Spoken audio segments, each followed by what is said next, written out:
Today I've decided to go into the great city of Manchester. Now, I have come upon the Museum of Science and Industry. This is how it looks when you walk in. Now you can get your picture taken. They have like different types of science and everything, so it looks really interesting. The computer you see behind me here, it's called Baby, and it's the world's first, it's a replica of the world's first stored computer, which is really interesting. 1948. Look at this. 1985. Because this is about when I was starting to get into computers, maybe 86 or so. Look at the old modem. In the 1950s, almost half of Ferranti's computer programmers were women, chosen for their accurate and reliable work. It's true. Women are reliable, at least that's what they're saying. Do you agree or disagree? I tend to agree with that in general. I don't know about you, but I love old computers. Like, they're the most interesting. I find them interesting.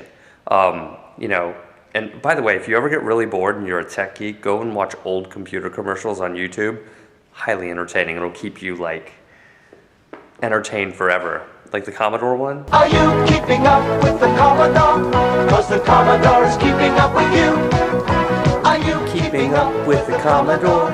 Cause the Commodore is keeping up with you. This is an Atari right here. They were in the computer business for a minute. This is a hologram. Imagine having to use that thing.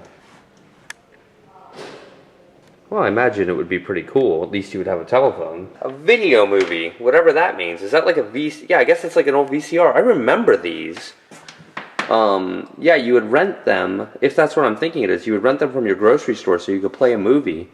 Because VCRs were really expensive. They call this display the Merchant's Office. This is actually pretty cool than I thought it would be too, in general, because I'm not really into like the big industrial equipment, but here they have like old stamps. This book dates back to 1801, and it's basically used to clock workers in and out. Push and hold the button, it says, until the machine starts. There it goes. Braiding ropes and strings. So this is another building of the museum called the 1830 Warehouse.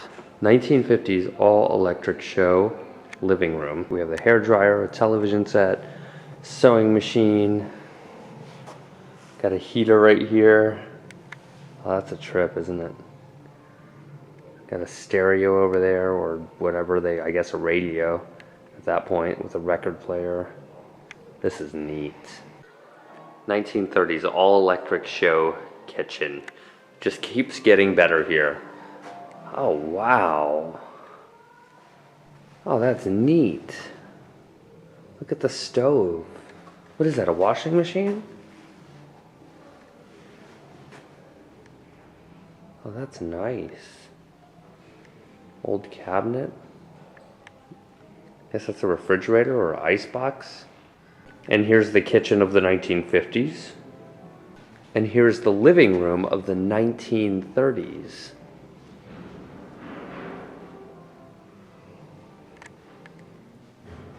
They had television in the 1930s? That would have been like really, really advanced, I would think. I think you would have had to have money in the 30s to have a television.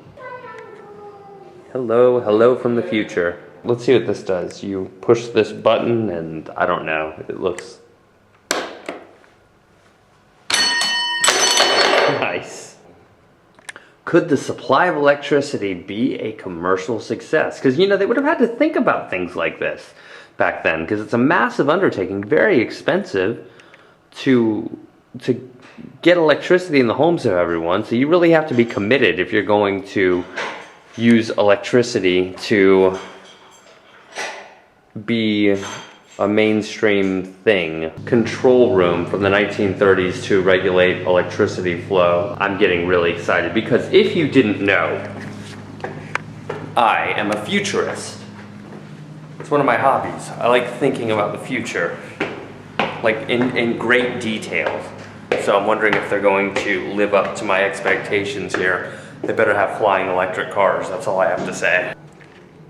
Well, apparently that's all we have. And lastly, I'm going to check out the Air and Space Hall. This was the first British jet to break the sound barrier. Check out this aeroplane. I wonder if they do that here, if they just call them aeroplanes. Looks like they do. There's really giant aircrafts like this, and then you have more practical aircraft like this. I'm digging this. It's kind of like the Toyota Prius of airplanes. That's one little car. It's electric too. So there's a whole row of bicycles. I mean, just look at it, how one thing leads to another. First we invent a bike and then a car. All these wonderful, wonderful airplanes and history and just so much history. And they put this here. It's just wonderful. I love it. So complicated.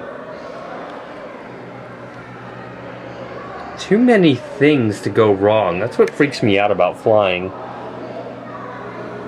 I got an email from Bree a little while ago, and she was telling me, because she saw that I was in Manchester from Twitter, because I didn't want to wake her up in the middle of the night, and she recommended that I go to this museum. Alan Turing was someone, he did a lot of things. I was just reading about him a bit on Wikipedia. I don't even know if I'm saying his name right, but he came up with a formula that would predict the growth of an organism in 3 dimensions with just like, I guess, some minimal information. So he was able to, like, I guess it's kind of related to the Fibonacci thing. In this same building, there's some animals too.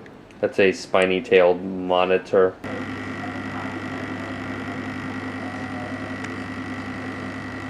Just to give you some sense of how small they are. They're not very big at all. Look at this guy. He's so interesting looking. Life is so weird, man. I totally sounded like a hippie when I said that, but seriously. Look what he's doing now. He's like looking as though it's a defense mechanism. He's like getting all fat and stuff. Is he like puffing himself up? What's he doing? I don't know. Birds of prey.